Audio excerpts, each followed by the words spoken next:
All right, so maybe I'm on an island here, but based on what I just saw at the U.S. Open from Zahid Valencia, I'm not going to be as quick to pencil this guy into the World Team Trials finals or into Final X or onto the World Team at 92 kilograms. I think people are putting the cart a little bit ahead of the horse. I'm going to explain why I think that's the case.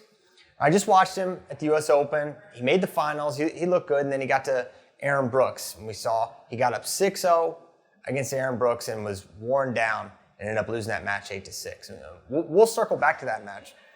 But the moment that match ends, you saw pretty much everyone saying, hey, this dude needs to go up to 92 kilograms. He needs to move up. Kozak was saying, want to see him move up, Ben Askren, et cetera, et cetera. And there was sort of an assumption that if Zaheed moves up to 92, he's probably going to be the guy, right? Well, I don't know what that's actually based on. And I don't know that I believe that to be the case. And obviously, I've watched Zaheed a long time. I marvel at his skill, his ability to score points. He's got incredible speed, incredible power. He can change directions. He's got a lot of different ways to score. But I think people are being a little dismissive of the challenge before him and the competitors in front of him. So one of the variables I think that is not being considered is the fact that he's moving up a weight class that's 6 kilograms. And people are just saying, oh, 86, 92, that sounds close, right? Well, it's 13 pounds. It's not an insignificant amount of weight. And it's an amount of weight he's trying to go up, not over a season. He's trying to move up that weight in the course of a month, right? Less than, actually. I think that's a really big challenge for Zaheed. And I think if you look at their track record of wrestlers in America who've looked to move up weights, it's never an overnight flip where you bump up a weight and have success. In fact, it often takes time. You look at David Taylor, who in the fall of 2015 made the decision and commitment to go up to 86 kilograms. That was the fall of 2015. It wasn't until the fall of 2018 before he won his first world medal, when he won a world title at the 2018 UWW World Championships, okay? Took him a little bit, right? He had to build himself into those. So you could say, okay, well, yeah, but that's a 12 kilogram gain. This is just 6. Well, we can go to smaller weight gains that have not gone as well.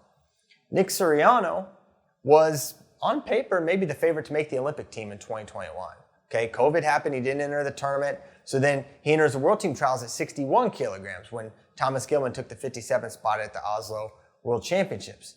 And a lot of people thought Nick would probably look really good there. And no one really thought, oh, Nick will be a little small here, Willie, because this is a guy that won NCAAs at 133 pounds. He beat Dayton Fix in the NCAA finals, beat Stevan Micic. He beat some good guys to win that NCAA tournament. So you figure, well, he'll be fine at 61, which is basically 133.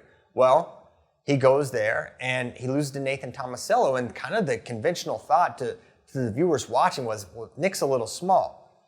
But that's not what I'm basing this on. This is the Suriano camp itself said, yeah, he's not big enough for 61. He's much better suited at 57, okay? That's just one example. Another example is Seth Gross, who cut himself down to 57 for an extended period of time, didn't make the Olympic team, went up to 61 2021, got dominated by Dayton Fix at World Team Trials.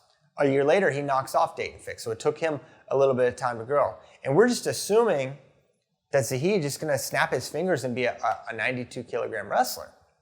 When, by the way, I think it's generally viewed that Zaheed is not the biggest 86 kilo, right? I think it's like, he's sort of a tweener. Probably if 79 was the Olympic weight, Zaheed would be happily competing there. But 86 is the Olympic weight, so that's where Zaheed's wrestling, okay? And he's kind of regarded as being on the smaller side there. So we're saying a small 86 is going to go up to be a much smaller 92, and he's just going to make Final X, make the world team? I'm not as sure.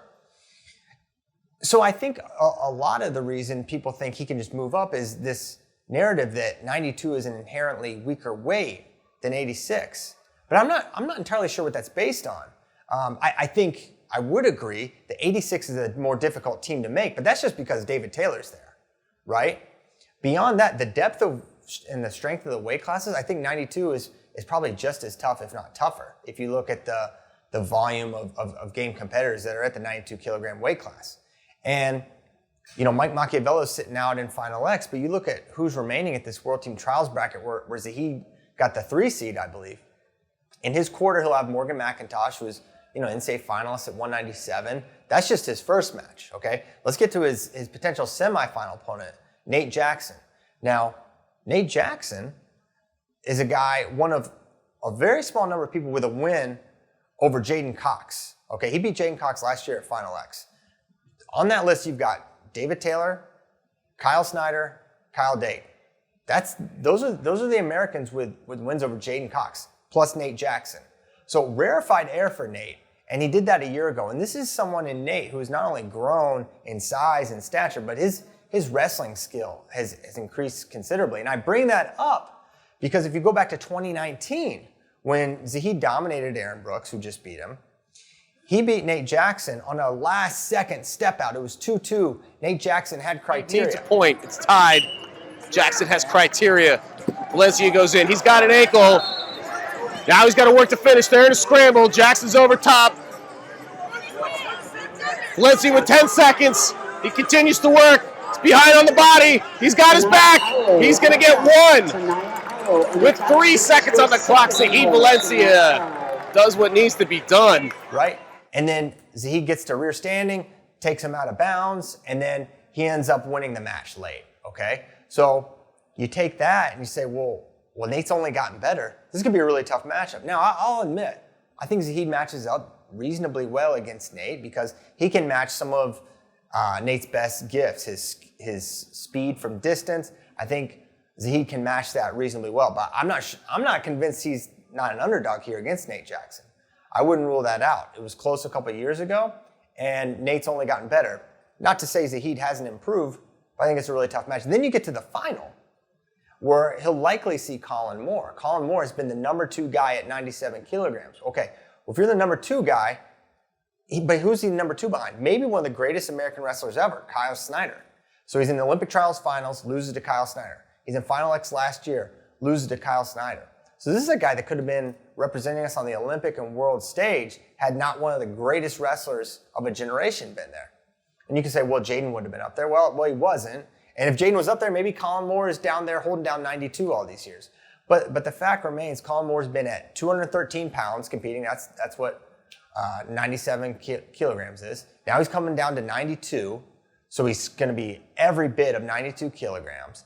And which makes me revisit my original point with Zaheed and Aaron Brooks. This is a guy that got worn down by the 86 kilogram Aaron Brooks.